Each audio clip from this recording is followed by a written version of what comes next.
நம்மில் எத்தனை பேருக்குத் தெரியும், ஒவ்வொரு நாளும் நாம் அறியாமலேயே செய்யும் சிறு சிறு பாவங்கள் மலை போல குவிந்து கொண்டிருக்கின்றன என்று? சில சமயங்களில் நாம் நினைத்துப் பார்க்காத சின்னஞ்சிறு தவறுகள் கூட நம்முடைய கணக்குப் புத்தகத்தில் பதிவாகிக் கொண்டே இருக்கின்றன. இதை கேட்கும்போதே ஒருவித பயமும் கவலையும் மனதை ஆட்கொள்கிறதல்லவா? ஆனால் கவலைப்பட வேண்டாம், அன்பான சகோதர சகோதரிகளே.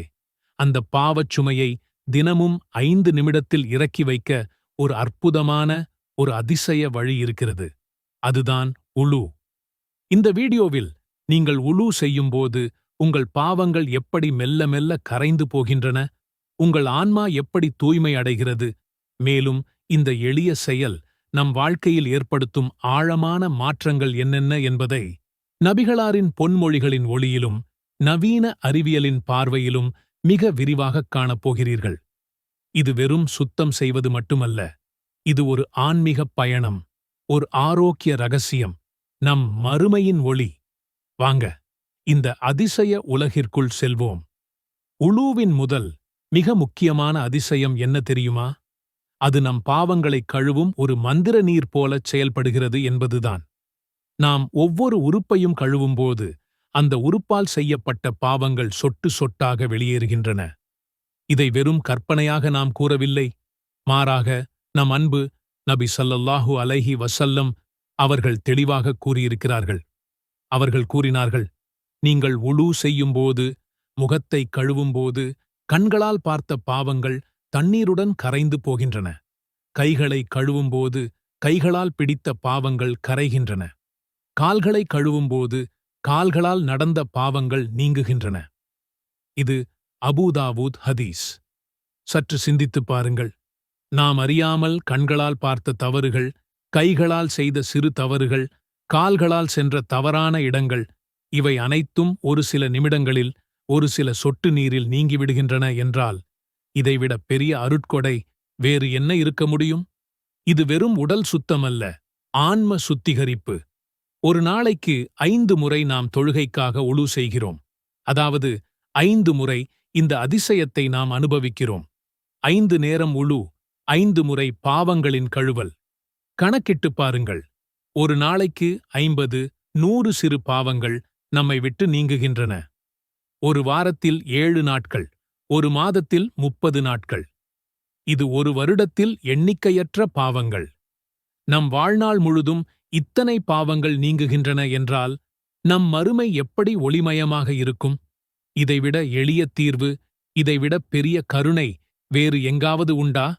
அல்லாஹ் நம் மீது எவ்வளவு இரக்கமுள்ளவன் என்பதை இது காட்டுகிறது அல்லவா? இரண்டாவது நன்மை, உலூவைப் பாதுகாப்பவர் ஒரு உண்மையான, அதாவது இறை நம்பிக்கையாளர் என்பதற்கான அடையாளம். இது வெறும் உடல் சுத்தமல்ல, ஈமானின் ஒரு வெளிப்பாடு. இமாம் மாலிக் நூலில் வரும் இந்த ஹதீஸ் உலூவை ஒரு அடையாளமாக மாற்றுகிறது. நாம் தொழுகைக்குச் செல்லும்போது உலூவுடன் செல்கிறோம். இது நம் ஈமானின் வெளிப்பாடு. நம்முடைய உள்ளத்தில் அல்லாஹ் மீதான பயபக்தி இருக்கிறது என்பதற்கான சான்று. ஆனால் இந்த அடையாளத்தின் சிறப்பு மறுமையில் மிகத் தெளிவாகத் தெரியும். ஒரு முஃபமின் முகம், கை, கால், உலூவால் கழுவப்பட்ட பகுதிகள் மறுமையில் பிரகாசிக்கும். நபி ஸல்லல்லாஹு அலைஹி வஸல்லம் கூறினார்கள், என் உம்மத்தினர் மறுமையில் முகம், கை, கால் பிரகாசிக்கும். அவர்கள் உலூ செய்த பகுதிகள் ஒளிரும். மூன்றாவது அதிசயம், உலூவின் அற்புதமான மருத்துவ நன்மைகள்.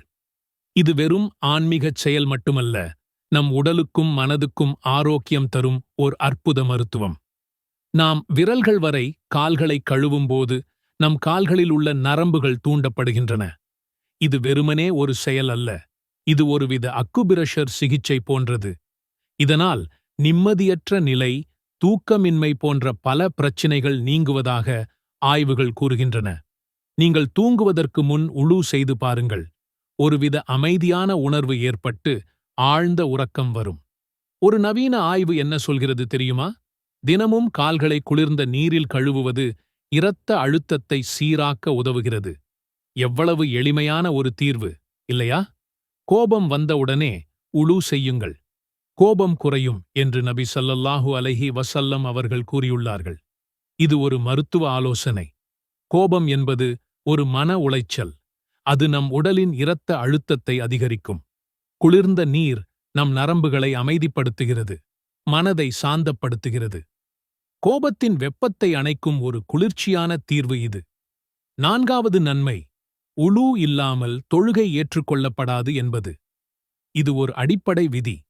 தொழுகையின் செல்லுபடியாகும் சாவி உலுதான். அல்லாஹ் தன் திருமறை குர்ஆனில் மிகத் தெளிவாக கூறுகிறான். நீங்கள் தொழுகைக்குச் செல்லும்போது முகங்களையும் கைகளையும் கால்களையும் கழுவுங்கள். இது வெறும் ஒரு கட்டளை மட்டுமல்ல, இது தூய்மையின் முக்கியத்துவத்தை உணர்த்தும் ஒரு ஆழமான பாடம். நாம் இறைவனின் முன் நிற்கும்போது உடல் ரீதியாகவும் ஆன்மீக ரீதியாகவும் தூய்மையாக இருக்க வேண்டும். உலூவின் தூய்மை தொழுகையின் செல்லுபடியை உறுதி செய்கிறது. நான் உங்ககிட்ட ஒரு கேள்வி கேட்கிறேன். உங்க வாழ்க்கையில இது நடக்கவே நடக்காதுன்னு நீங்க முழுசா கைவிட்ட ஒரு விஷயம் இருக்கா? பல தடவை ட்ரை பண்ணி இனிமே இதுல ஒரு இன்ச் கூட நகர முடியாதுன்னு விரக்தியோட உச்சத்தில் இருக்கீங்களா? ஆனா நான் சொல்றேன், ஒரே ஒரு கணத்துல வானத்தையும் பூமியையும் படைச்ச அந்த இறைவன் நினைச்சா உங்க மொத்த வாழ்க்கையையும் தலைகீழா மாத்த முடியும். இத நீங்க நம்புறீங்களா?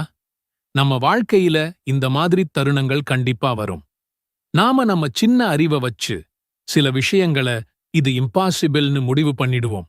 ஆனா நம்மள படைச்ச அந்த அல்லாஹ் குன், அதாவது ஆகிவிடுன்னு ஒரே ஒரு வார்த்தை சொன்னா போதும், இந்த உலகமே அவனுக்கு கட்டுப்படும். அந்த மாபெரும் சக்தியோட உதவிய நாம எப்படி பெறப்போறோம்? நீங்க முடியாதுன்னு முத்திரை குத்தின விஷயத்த கூட சாத்தியமாக்கப் போற ஒரு துவாவ பத்தி தான் இந்த வீடியோல நாம பார்க்க போறோம். ஒருமுறை யோசிச்சு பாருங்க. வருஷக்கணக்கா உங்கள துரத்துற கடன், தீரவே தீராத ஒரு நோய், கிடைக்கவே கிடைக்காத ஒரு வேலை, குழந்தை பாக்கியமில்லாத ஏக்கம், குடும்பத்துல தீர்க்கவே முடியாத பிரச்சனைகள். இந்த மாதிரி ஒரு பிரச்சனையில நீங்க மாட்டிட்டு இருக்கும்போது நம்மள விட்டு முதல்ல போறதே நம்பிக்கைதான். நம்ம மனசு கொஞ்சம் கொஞ்சமா இருட்டாயிடும். இந்த டைம்ல தான் ஷைத்தான் என்ட்ரி ஆவான். உங்க காதுல வந்து, பாத்தியா, எவ்வளவு தொழுதாய், எவ்வளவு துவா கேட்டாய், ஒன்னும் நடக்கலையே, அல்லாஹ் உன்னை கைவிட்டுட்டான்னு விஷத்தை கலப்பான். இந்த நேரத்துல நம்ம ஈமான் ஒரு பெரிய டெஸ்டுக்கு உள்ளாகும். நாம் அல்லாஹ் கிட்ட கேட்கிறதையே நிறுத்திடுவோம். கேட்டு என்ன ஆகப் போகுது, இது என் தலையெழுத்துன்னு ஒரு முடிவுக்கு வந்துடுவோம். கவனமா கேளுங்க. இந்த விரக்தியான நிலைமைதான் ரொம்பவே டேஞ்சரஸ். இது உங்களை அல்லாஹ் கிட்ட இருந்து பிரிச்சிடும். நம்ம முயற்சிகள் எல்லாம் வேஸ்ட், நம்ம பிரார்த்தனை எல்லாம் ரிஜெக்ட் ஆகிடுச்சுன்னு நினைக்கிறது ஒரு மனுஷனை மொத்தமா உடைச்சிடும். ஆனா ஒன்ன ஆழமா புரிஞ்சுக்கோங்க. அல்லாஹ் ஒரு கதவை மூடுனா 1000 வாசல்களை திறப்பான். நம்ம கண்ணுக்கே தெரியாத வழிகள்ல இருந்து உதவிகளை அனுப்புவான். அந்த உதவிய பெற ஒரு மாஸ்டர் கீ இருக்கு. அதுதான் நாம இப்ப பார்க்க போற இந்த துவா. சோதனைகளால சூழப்பட்டு இனி வழியே இல்லைன்னு நிக்கிற ஒவ்வொருத்தருக்காகவும் நம்ம அன்பு நபி கண்மணி நாயகம் முஹம்மது ஸல்லல்லாஹு அலைஹி வஸல்லம் அவர்கள் ஒரு பவர்ஃபுல் துவாவை நமக்கு கிஃப்டா கொடுத்திருக்காங்க. இது வெறும் வார்த்தைகள் கிடையாது, இது ஒரு கேம் சேஞ்சர். இது உங்க முழு நம்பிக்கையையும் முழு பலத்தையும் அல்லாஹ் ஒருவன் கிட்ட ஒப்படைக்கிறதா நீங்க கொடுக்கிற ஒரு உறுதிமொழி. இந்த துவாவை நீங்க வாயால சொல்லி மனசால நம்பும்போது மலை மாதிரி இருக்கிற உங்க கஷ்டம் பனி மாதிரி உருகி ஓடிப்போறத நீங்களே பார்ப்பீங்க. நடக்காதுன்னு சொன்ன விஷயங்கள் உங்க கண்ணு முன்னாடி நடக்கும். அந்த மகத்தான துவா என்ன தெரியுமா? ரொம்ப சிம்பிளான ஆனா பவர்ஃபுல்லான அர்த்தம் கொண்ட அந்த துவா இதுதான். அல்லாஹுல்லாஹு ரப்பி லா உஷ்ரிகு பிஹி ஷைஅ. அல்லாஹுல்லாஹு ரப்பி லா உஷ்ரிகு பிஹி ஷைஅ. அல்லாஹ், அல்லாஹ்வே என் ரட்சகன், அவனுக்கு எதையும் நான் இணையாக்க மாட்டேன். இப்ப நான் சொல்லப் போறத நல்லா